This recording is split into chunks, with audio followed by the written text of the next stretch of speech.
knowledge. And in a simple way, these people, they call it living in light. Living with light is what it says. People who don't eat any food, but they can live.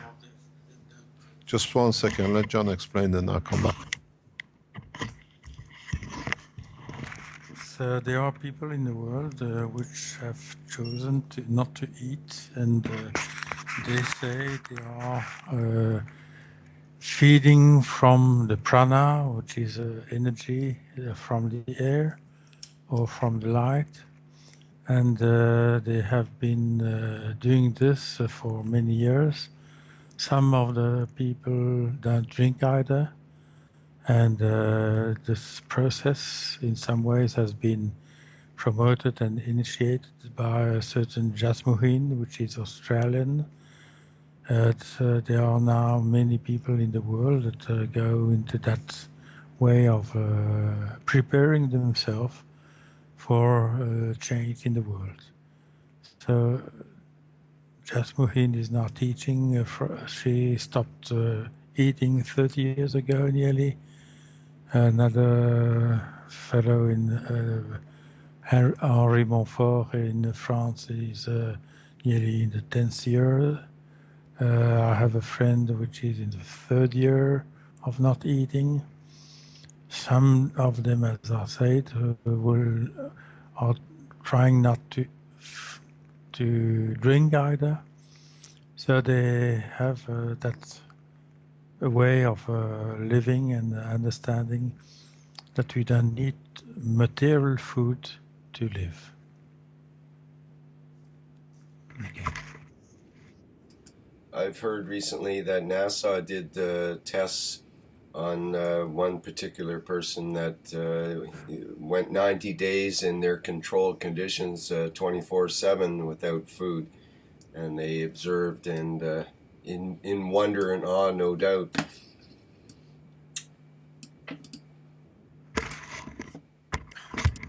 So in this recording yesterday, I explained in detail how these people do it. How these people can sustain life without any physical drinking or eating. This case I explained initially 2 weeks ago when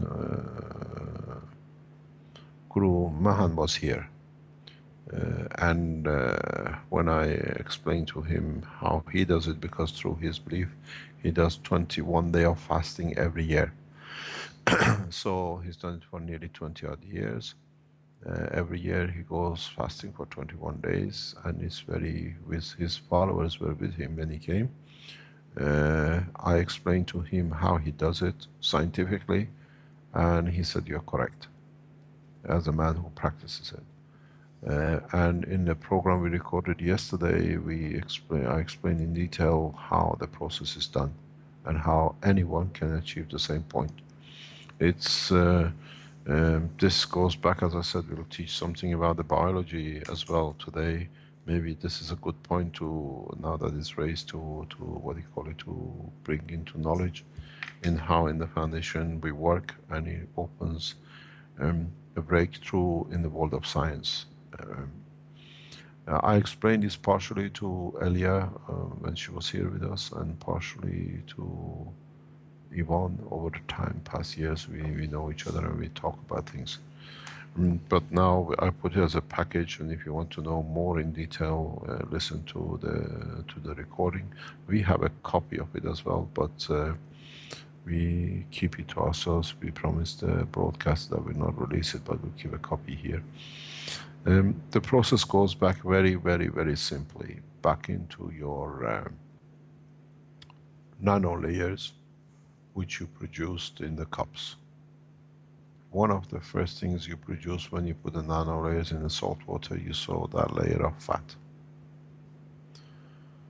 It all goes back to the same process of living.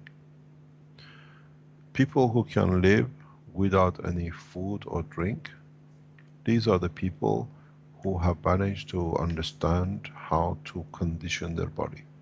The whole process goes creating the condition and the environment. As you know, in my previous talks, I have explained how no oxygen ever crosses the wall of the lung and enters the blood. And the whole transfer of energy is through the hydrogen ionization, through the nitrogen. For those who don't know, I'll explain it very quickly. When you breathe air, 60, 70, 65% of the air contains nitrogen, and 15-16% is oxygen. And as I've seen even Marco posting a new video yesterday, or he has posted it, oxygen has more or less 6 protons, 6 neutrons. Sorry, 8 neutrons, 8 protons, and 8 electrons. And if you put it as a ball, it's a huge football.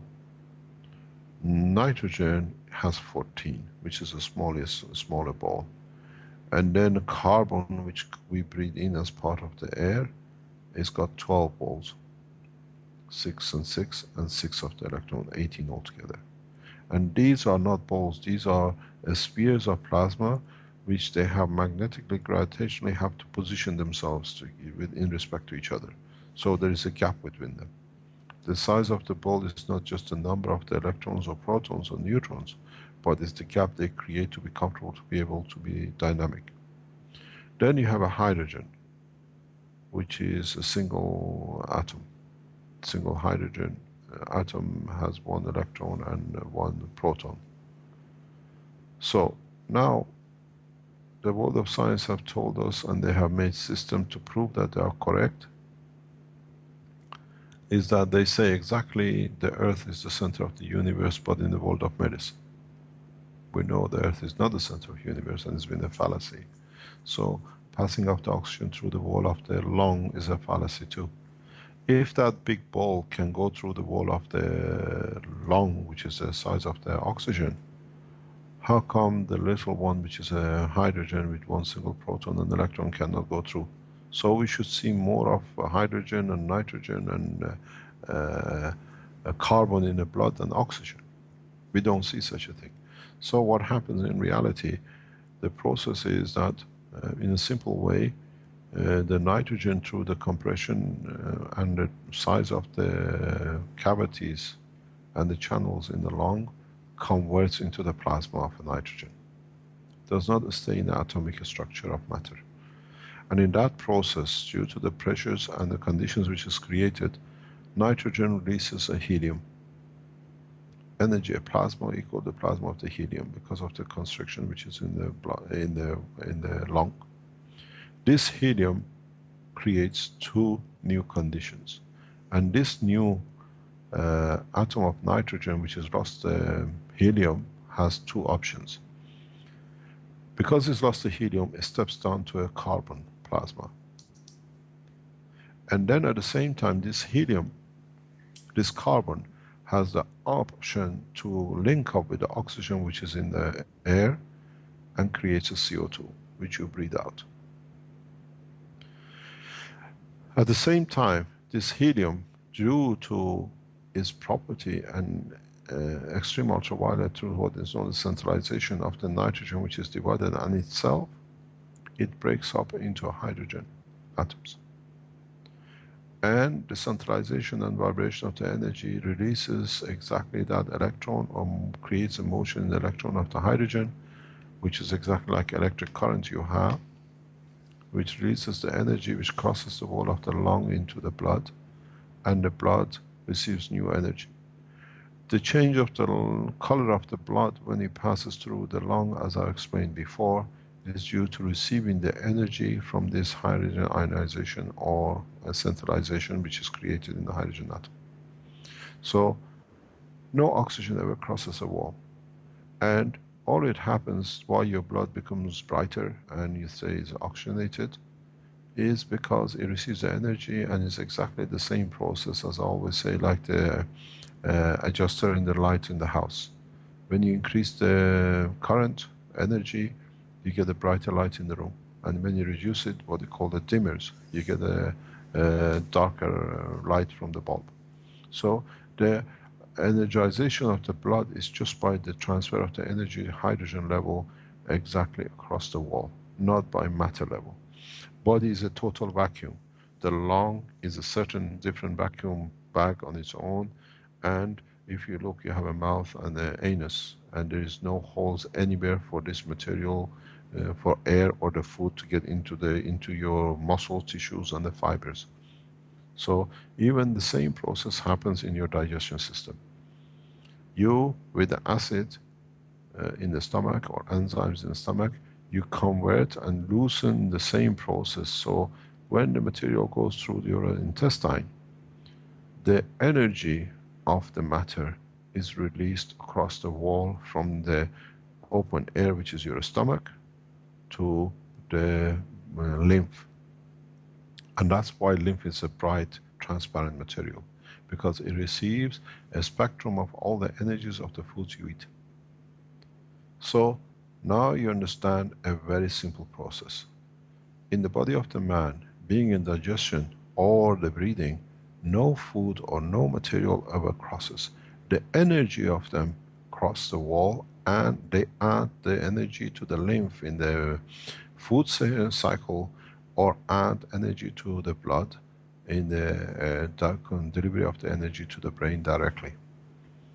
So understanding this process brings you back to one thing. If you can energize the blood without eating or breathing air, then you achieve a new dimension. But what you look at is that these people who go on a cycle of no food have mastered one thing. They have mastered to produce water, control the production of water in their body, in their lung. As you know, I've explained this before in the previous talks, is that a lot of you have been ill, and you know a lot of people who go ill when you become old and frail. Your posture changes. When you're sick, your lung and the way you put pressure, psychological pressure or normal pressure on the lung changes. And what happens to these conditions? You find people, for example, as I said before in other talks, 1, 2, 3, up to 6 liters of water in their lungs. But you don't find any of these people dehydrated. You don't find kidney failure, you don't find nothing. The rest of the body operates normal, but the lungs is full of water. If you can manage to extract, let's say, even 1 or 2 liters of water from the body, physical body, into the lung, you should have a kidney failure immediately, even if you were 6 liters. So where does this water comes in the body? This water which comes in the lung is through the natural process of breathing air, and through the same process of the nitrogen converting into carbon, and the carbon adjusting itself to CO2, creating what you breathe out as a CO2. In condition when it changes the structure or the composition or the structure of the lung, the hydrogen which is released, that it releases its energy across the wall to go to the blood, links up with the oxygen too. So that creates the moisture, the water. And this moisture is what it keeps the lining of the lungs in a natural way. There is no water comes from the rest of the body to keep the lung surfaces moisture, that they don't stick together.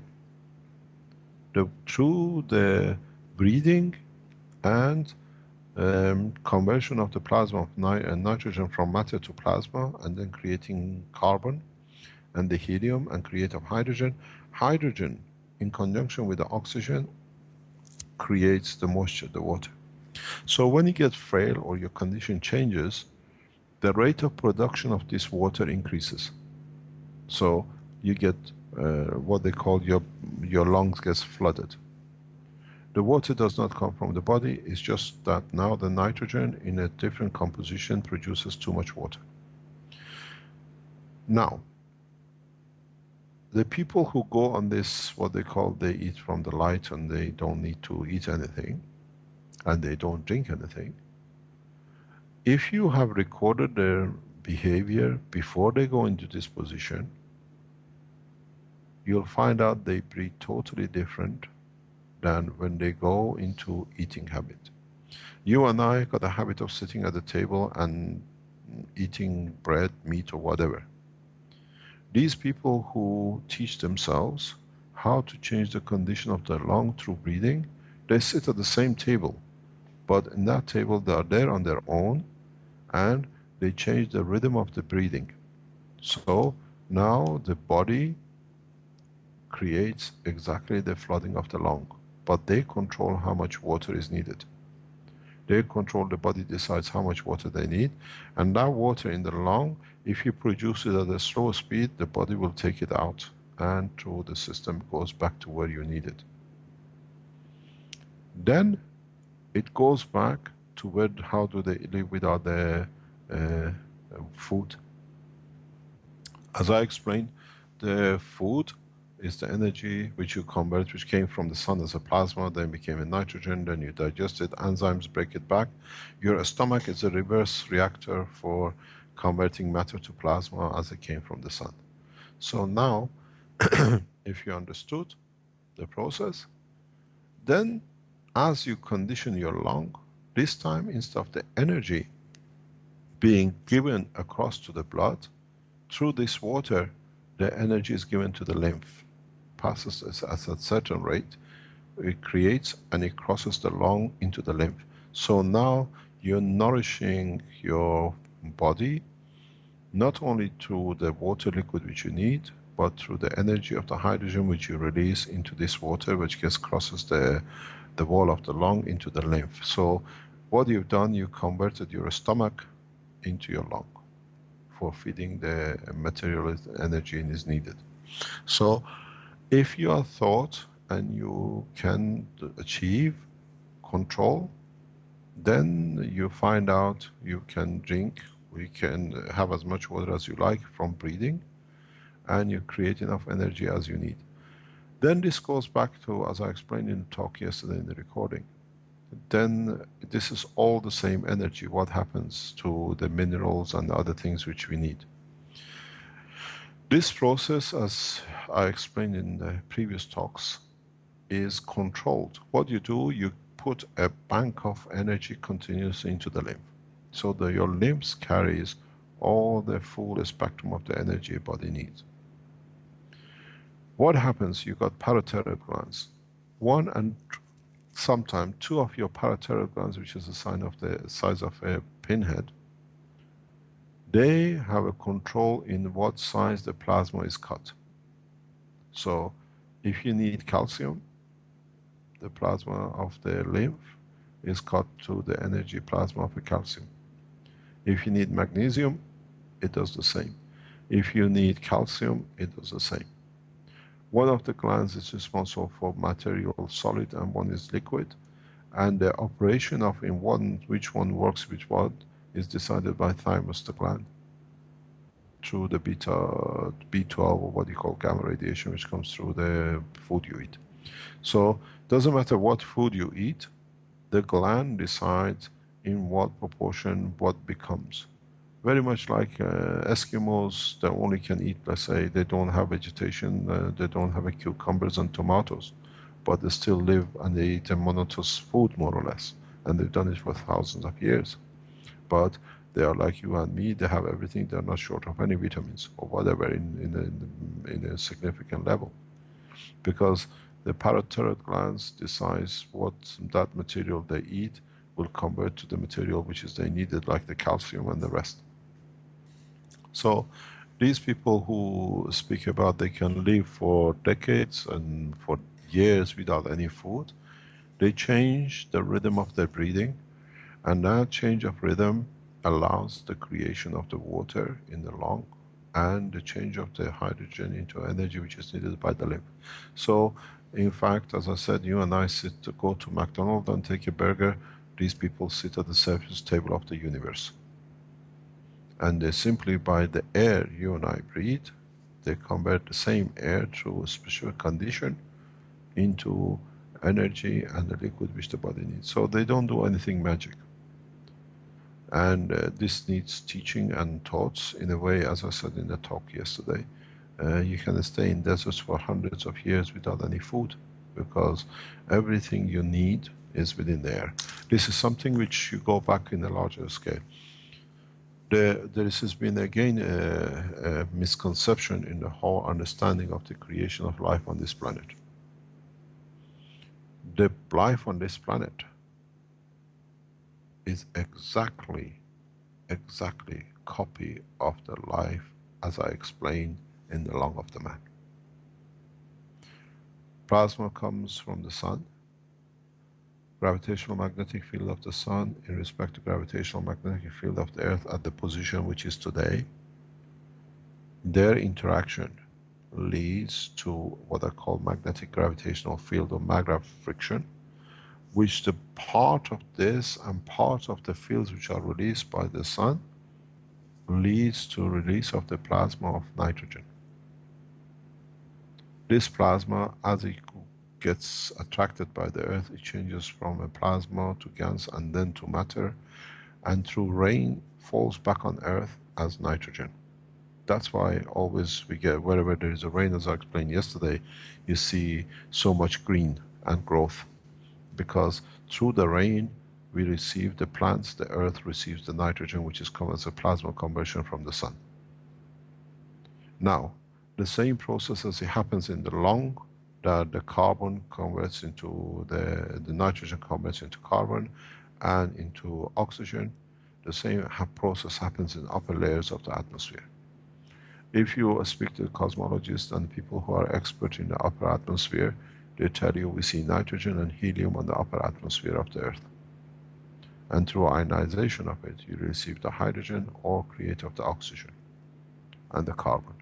So there is no difference in the upper layer condition of this planet and the lung of the man. And when these materials come in the right combination, when the H2 and the C come together, you get the water, the moisture, what it comes as part of the rain. And if you get it the other way, you have the composition of the C, the carbon. In fact, what is important, and it's never understood by the world of science, is a very simple principle. Protein, as it is, carbon, nitrogen, hydrogen, and oxygen, is the creation of the upper atmosphere, creation of the atmosphere of this planet.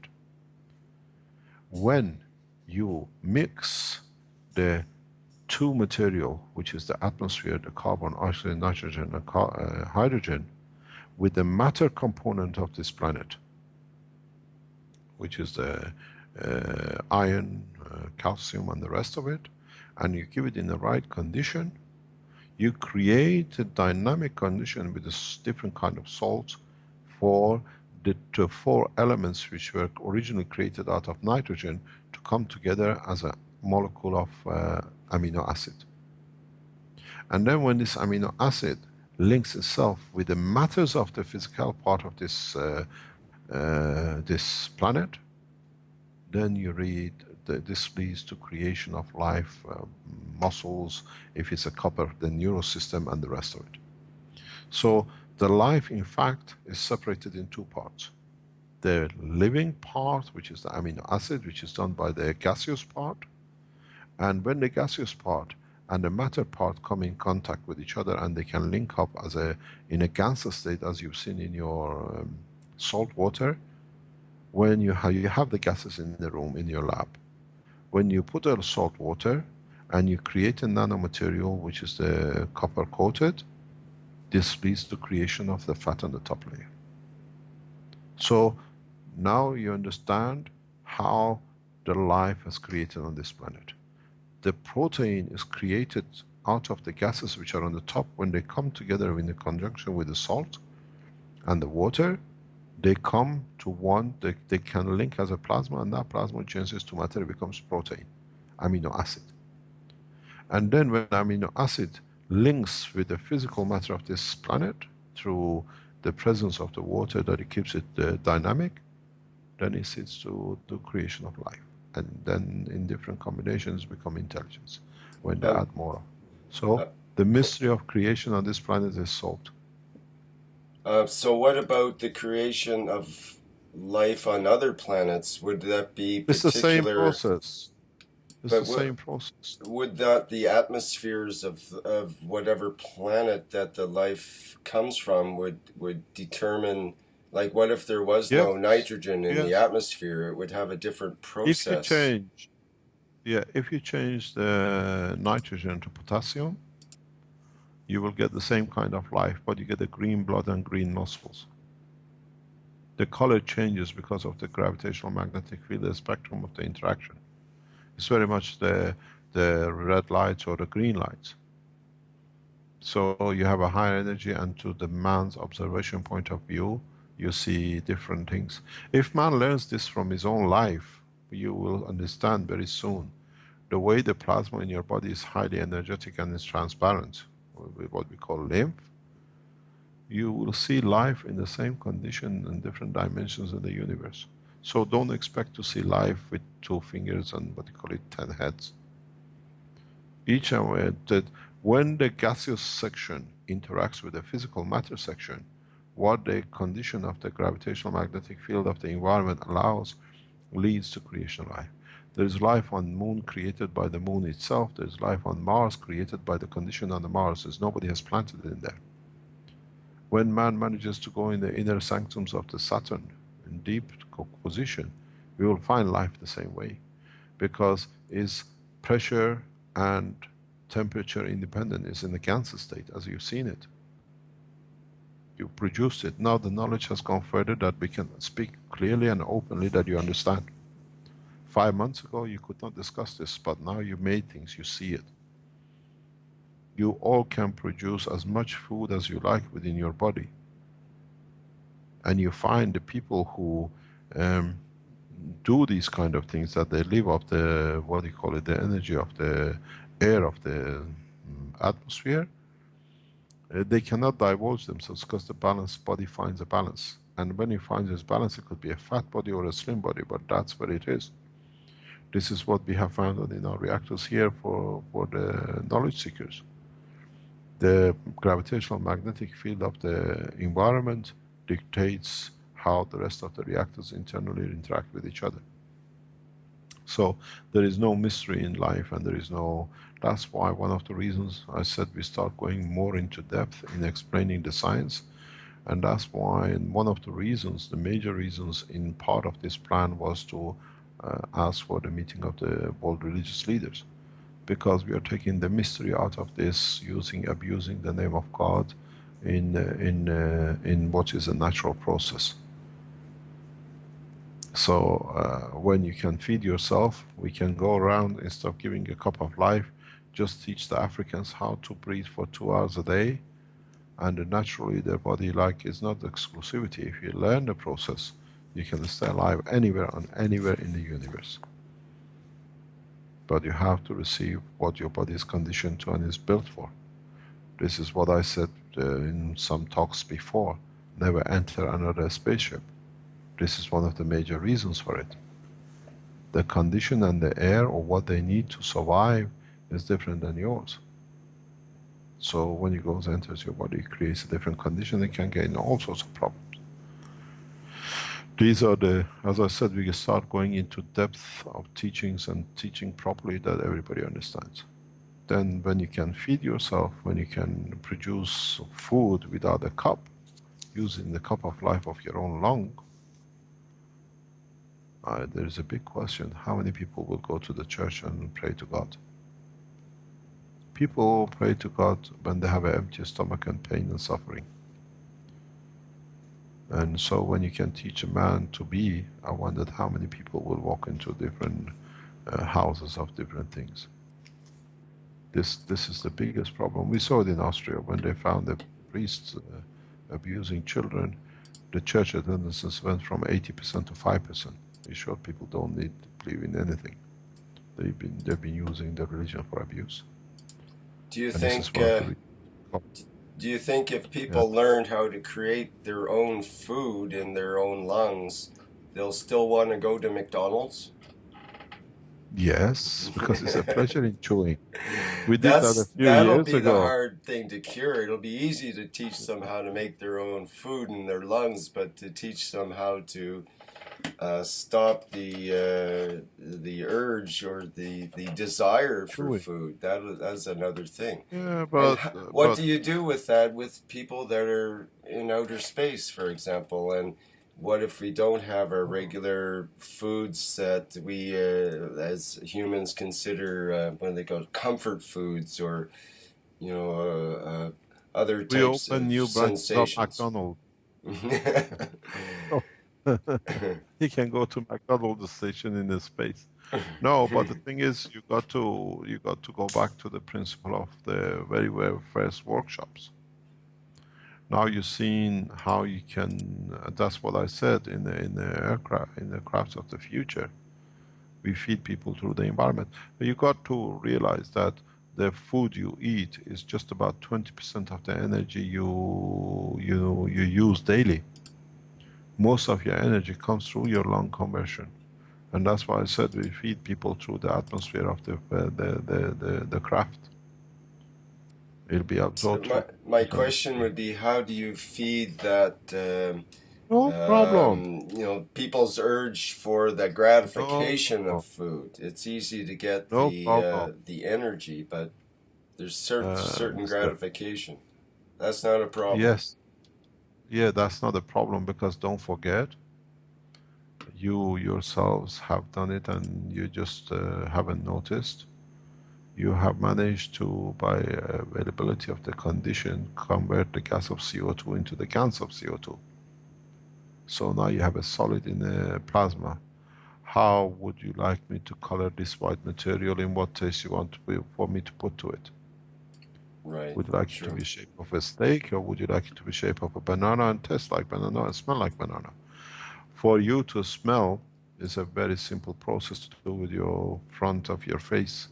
There is a spot that decides what the smell you have. So It's I give true. you the smell of banana, you will taste the banana and that'll be it, but it's the same CO2.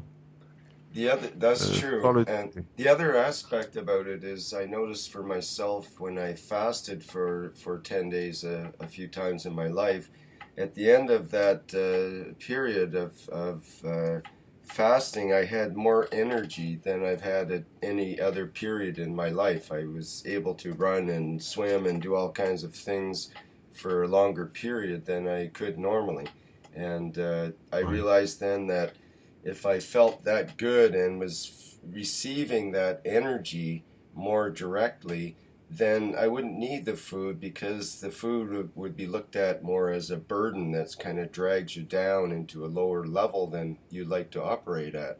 So I could see in space, for example, getting into a higher energy level of operation where food wouldn't be necessary. It might be looked at as a downside. Maybe you take a vacation and have some food for a while and, go and take it easy or something. Have a break and have some food, and that'll drag you down and calm you down a little bit or make it easier somehow.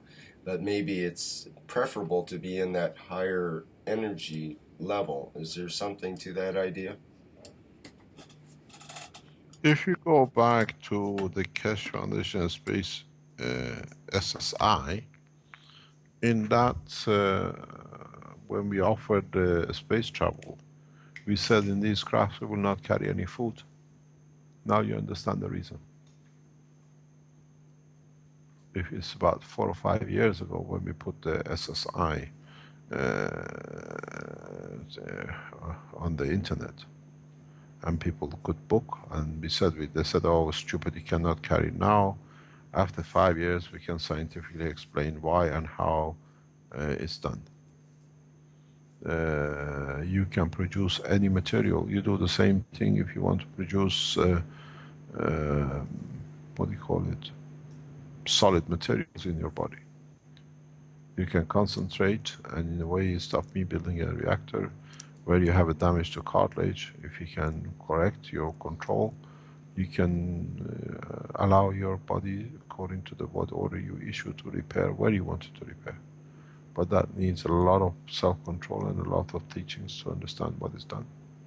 This is why some people, as I said before, have a cancer and they say, oh, I ate carrots and my cancer disappeared. Then everybody eats carrots and nothing happens. It had nothing to do with carrots. It's a condition that you created that the energy was enough to change the gravitational magnetic field of the information which comes from thymus, which orders the solidification of the matter. So in that carrot could have been fertilizers which had carried that information, or due to stress you suddenly find out that your thymus. All the solidification, like with cancer, and anywhere the different thickness and the texture are decided by the thymus, and in the order of the thymus to the to lymph glands. How much energy you put into it, how much energy you put into it, it makes it softer. If thymus sends not enough information and reduce the amount of the cesium for cutting, then it becomes harder. So in a simple process, if you understood what I said in the last 2 sentences, now you understand how we say we can eradicate cancer in no time. Because the cancer as a solid material is totally controlled in the operation of the thymus gland and the lymph gland. And this is what I say, I refuse to accept any volunteers which their lymph glands have been removed, because how can you control the feeding when you take the kitchen away? So the kitchens are the lymph glands that are located around the body.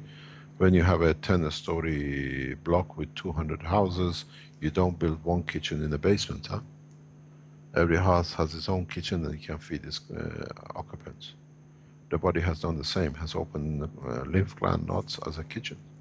And their order and how they do it and what goes in what thickness is ordered by the amount of the gamma radiation which is released by thymus. So there is no mystery in how you can change a solid tumor back to a liquid and disappearing in the body. The knowledge in medical aspects of the life on this planet is so huge in the Foundation that if I release it in one go, half of the doctors will commit suicide. There is no job for them. There will be more unemployed doctors on the road than actually any uneducated man. Because you have to understand the process and the structure. It's very simple. You eat B12. The B12 deposits itself because it's a gamma source, it's a knife of the body, partially in the limbs and partially in the thymus. And then the order. You got to look at the structure of the position of the glands in the body. Why your thyroid is just under your throat and you have the thymus immediately underneath of it. One sees, one decides, one is needed, one adjusts to what is being received, ready to be distributed and cut to what it needs. So the thymus decides how gelish and how thick or liquid will be the muscle, then becomes a tissue of your heart, or becomes a tissue of the muscle of your arm. This is what the world of science haven't ever understood, and it's gone down the same, making more tablets and tablets and seeing a lot of side effects because you put more different energies in different part of the body. But if doctors like Dr. Elia understand this very clearly because of their knowledge background, you can reverse any cancer within hours. And this knowledge sits with us in the Foundation. And if people say, why you don't use it, I'm still alive. And the people there in a space, I cannot, as I said, take all the pharmaceutical and doctors with us. But if you understand the process, you change the process and the condition. No one needs to go sleep in hunger. In fact, the cup of life we give you, which you start developing, it creates a plasma at the level that can be absorbed by the lymph. There is no nitrogen, there is no, what do you call it, vitamin B or vitamin C or whatever in it.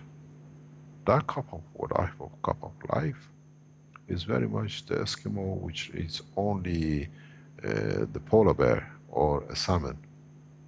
There is no vegetables, there is nothing else. But the energy as it absorbed, it converts by the order of the thymus and parathyroid glands to what is needed around the body.